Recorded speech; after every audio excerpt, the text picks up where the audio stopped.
Hello hi నమస్తే నేను మీ Saritha welcome back to Saritha cooking and vlogs. ఈరోజు రెసిపీ వచ్చేసి ఫ్రెంచ్ ఫ్రైస్ అండి. టేస్ట్ అయితే చాలా బాగుంటుంది. పిల్లలు అయితే చాలా ఎంజాయ్ చేసుకుంటూ తింటారు, అంత ఇష్టం పిల్లలకైతే. సో ఇలా చేసి పెడతామో లేదో అలా ఫినిష్ చేసేస్తారండి. సో దానికోసం అయితే ఇక్కడ నేను 3 పొటాటోస్ తీసుకున్నాను. ఎవరైనా ఫస్ట్ టైం చేసే వాళ్ళకు కూడా ఈజీగా అంటే నేర్చుకోవచ్చు. పెద్ద కష్టపడాల్సింది అసలు ఏమి ఉండదండి, చాలా సింపుల్ ప్రాసెస్ ఇదైతే. సో దానికోసం అయితే ఇక్కడ పొటాటోస్ అయితే ఫస్ట్ క్లీన్ చేసుకొని ఇలా పొట్టు తీసేయాలి. సో ఈ విధంగా తీసుకున్న తర్వాత ఒకసారి వాష్ చేసుకుని అయితే ఇప్పుడు ఇవి ఇలా ఫస్ట్ అయితే ఇలా అడ్డంగా కట్ చేసుకోవాలండి.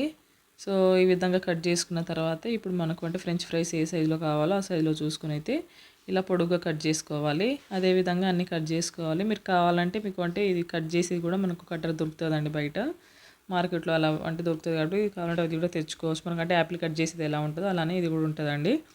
సో ఇలా కట్ చేసుకున్న తర్వాత ఇదంతా వాటర్లో వేసుకుని అయితే ఒకసారి బాగా క్లీన్ చేసుకోవాలి. ఇప్పుడు స్టవ్ ఆన్ చేసుకుని అయితే ఒక గిన్నెలో వాటర్ పోసుకొని సగానికంటే ఎక్కువ వాటర్ పోసుకొని ఇందులో కొంచెం సాల్ట్ వేసుకోవాలి. ఇప్పుడు మనం అంటే ముందుగా కట్ చేసి పెట్టుకున్న ఆలూస్ ఉంటాయి కదండి, సో ఇది వచ్చేసి ఇందులో వేసుకొని ఒక 3 to 5 మినిట్స్ వరకు అయితే ఇలా బాయిల్ చేసుకోవాలండి. ఎక్కువ కూడా అవసరం లేదు, ఒక 3 to 5 మినిట్స్ ఉంచుకుంటే చాలు.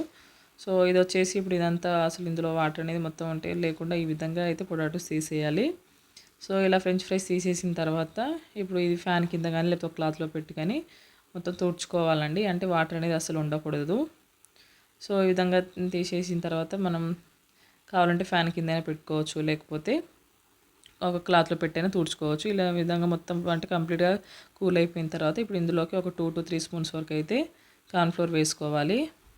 కార్న్ఫ్లోర్స్ వేసుకుంటేనే మనకు క్రిస్పీగా వస్తాయండి. సరే లేకున్నా కూడా ఇలా చేసుకున్నాము అంటే డైరెక్ట్ వేసుకున్నా కూడా బాగుంటాయండి. సో కార్న్ఫ్లోర్ లేకపోతే మీరు ఎలా అయినా చేసుకోవచ్చు. సో ఇప్పుడు ఆయిల్ హీట్ అయిపోయిన తర్వాత మాత్రం ఈ విధంగా అయితే ఎన్ని పడతాయో అన్ని ఆయిల్ అయితే వేసుకోవాలి. ఇలా వేసుకొని అవి 1-2 మినిట్స్ వరకే ఫ్రై చేసుకోవాలి. ఎందుకంటే ఇవి 2 టైమ్స్ ఫ్రై చేస్తామండి. సో అలా చేయడం వల్ల ఏంటంటే మనకు క్రిస్పీగా వస్తాయి కాబట్టి.